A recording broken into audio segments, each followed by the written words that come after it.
Guys, that takes us to the championship game. The SEC Championship. The SEC Championship, round 2. Alabama and Georgia. Guys, what are your predictions? Look, I'll start. I think it's interesting that Vegas has Georgia pegged as a favorite just immediately. What do you guys think? Don't know. Johnny knows, but I don't. Because here's the thing. Nick Saban is 25-1 against his former assistant, Kirby Smart being one of those people. His only loss was just this past year to Jimbo Fisher at A&M. As much as we all hate him, insane, and an absolutely insane game. Almost did it against Auburn, but that wasn't a former assistant to my knowledge, so wouldn't have counted. Like historically, it's hard to beat a team twice, and Georgia's going all out on it. Doesn't matter because Nick Saban literally it's either he prepares his team too well, he pays them too much money, whatever. Now it's NIL now, so it doesn't matter. But now it's all above board. Now it's a tax. They thought they were underdogs against Cincinnati. He has completely brainwashed his student athletes. I don't know how he's done it. I don't know. He has completely brainwashed them, Josh. This is a man whose dominance and deep fundamental understanding of the sport we will never see again in our lifetimes. There is never going to be. He is a coaching goat, and it is not even close. I don't think you can have any. And this is my hottest. Well, not my hottest take because I'm young. Well, I have lots of life, hopefully, to see. Many coaches try. Cold. Probably freezing cold. Hopefully, it's freezing cold. I don't think we're ever going to see in our lifetimes another coach that gets it like Saban does. That is as consistently dominant. Literally does not know how to prepare his team any better than how he's doing, and it is the best way to prepare a team every time. Yeah, genuinely, if you can convince them that you're underdogs, that Alabama is an underdog, when he's complaining, we'd already talked about this, but a few weeks ago when he popped off against Alabama fans, expecting him to win by more, he has the time and the mental energy to get upset at fans and boosters and everyone else who's complaining, and he's still dominating. Rat poison, Josh. Because they are delicious. It's delicious, though. And here's the other thing. Smart's 0-4 against Saban. He was even leading 3 of those 4. Oh, man. And so, this is historically... They'll probably lead in the 5th.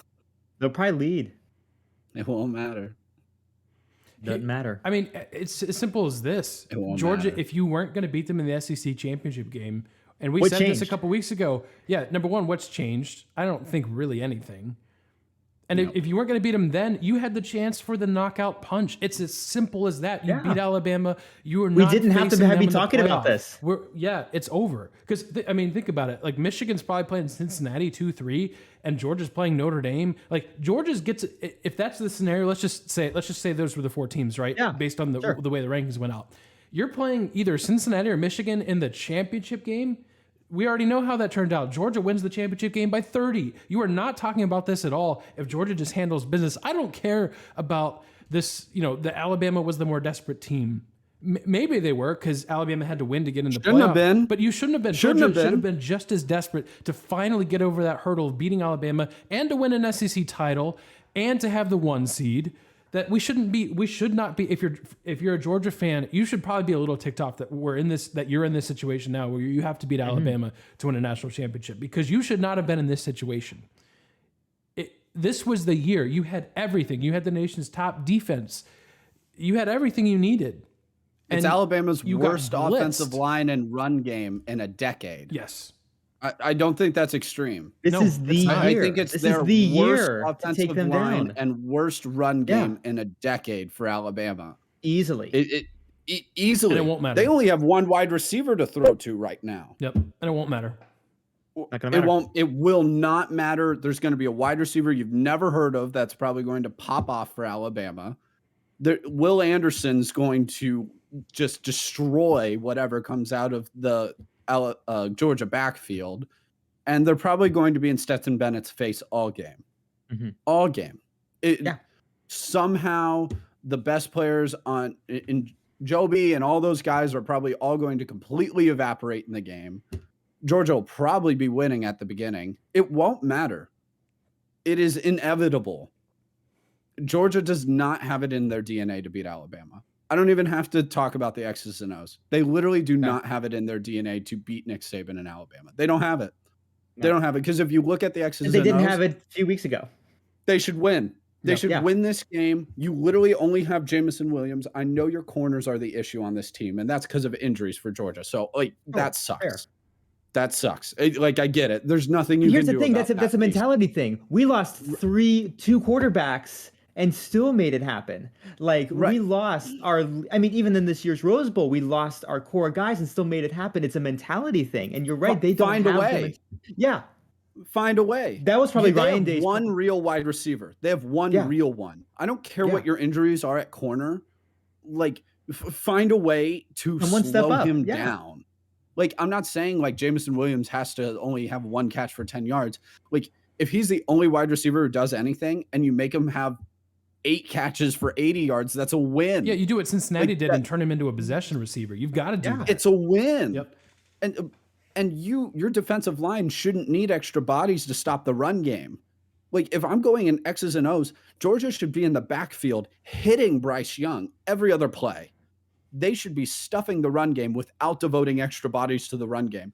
And if that's true, which it should be, you should be able to drop back at least 7 and just clog up all the passing lanes. You have phenomenal linebackers who can cover sideline to sideline. Alabama shouldn't score more than 17 points in this game, but they will. Mm-hmm. And Georgia has a great offensive line, and their wide receivers are healthy, and they have a phenomenal freshman tight end that is just dominant in the middle, and he looks like he's been playing for 6 years in college already, and he's a true freshman. I mean, he's going to be insane in the NFL. Pickens is back on the outside, and I know he's not 100% healthy, but you have all these guys now. He's at least a threat that they have to think about. And this is not a normal Alabama defense either. Will Anderson's fantastic, but they have a lot of gaps on this team. If you're just looking at the X's and O's, Georgia's offensive line should be giving Stetson time, and they should win this game. They got 3 running backs that they can throw at Alabama. You're just looking at the X's and O's. Georgia even has a better field goal kicker. They should win this game. But somehow, some way, they will lose to Nick Saban in Alabama. It might even be a really close game, but they will lose. They don't have it in their DNA. They shrink when it comes to Alabama. They shrink. If they were to play up to their potential, they should win this game, just like Vegas has it. But they won't.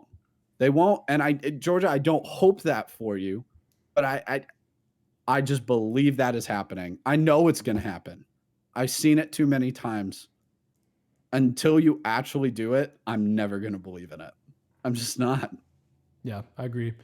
And we could talk X's and O's for hours because it's interesting. You've got a rematch. It's the national championship game. But bottom line, it's this team will go as far as Stetson Bennett can carry them. And I think it's that simple, right? Obviously, that's probably oversimplifying, but in some ways, not so much. So, who are the quarterbacks who have beaten Alabama in the last decade, Aaron? Yeah. Joe Burrow, Deshaun Watson, Johnny Manziel, Deshaun Watson. Yep. I know you can kind of laugh at it, but Cardale Jones in that game was fantastic. It takes an extra special performance, even in the regular season, really. Zach Calzada for A&M in that game, I think he started off the game 14 of 14. You might not think he's this insane athlete, but he played like a guy who lost his mind in that game. That's what it takes to beat Alabama. Trevor Lawrence, Deshaun Watson, more to your point, if he doesn't play well, it doesn't matter. Yep.